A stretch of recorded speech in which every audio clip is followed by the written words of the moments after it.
When I saw what happened in Israel, one of the first things I thought about is Israel has some of the strongest border security in the world.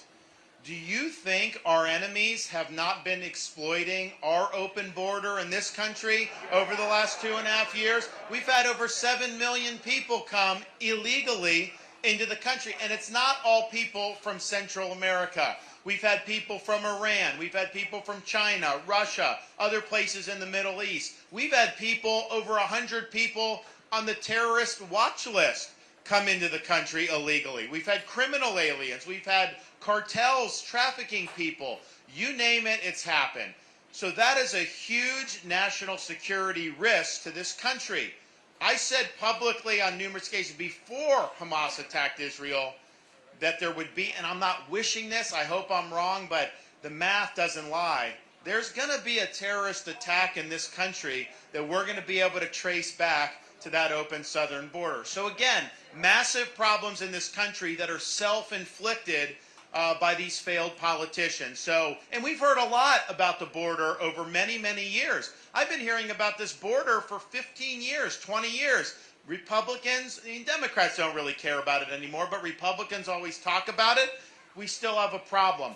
I'm going to be the president that's finally going to finish the issue once and for all. We're going to get the job done. And we're going to do it by this. We're going to declare it to be a national emergency on day one. I'm going to marshal all available resources, including our U.S. military, to be on that border and stop the invasion cold. And you have to have a policy that people that come illegally, they need to be sent back to their home country. Otherwise, you're never going to fix the problem. We will build the wall, and we will have Mexico pay for the wall. And now listen, I remember I went to those rallies in 2016. I was excited by, of the three things I was probably most excited about those rallies were drain the swamp. That didn't happen. It got worse. Special counsel for Hillary, hold her accountable. That didn't happen. Let her off the hook. And then the third, and maybe the most important for me, was build the wall, have Mexico pay for it. Now, Trump was in Iowa a couple weeks ago, and he actually addressed this because, people say, well, why didn't you do it? And what he said was, well, there was no legal mechanism he had to make Mexico pay. He said, you can't just tell them pay. How do you do that? Now, that wasn't what he said in 2016. In 2016, he said Mexico will pay. But here's the thing. You actually can make Mexico pay. You just need to know how to use the levers of power. Yes, they're not going to just give you money. Of course not. The way you have Mexico pay and other countries pay, you impose fees on the remittances that people send back from the United States to Mexico and Central America.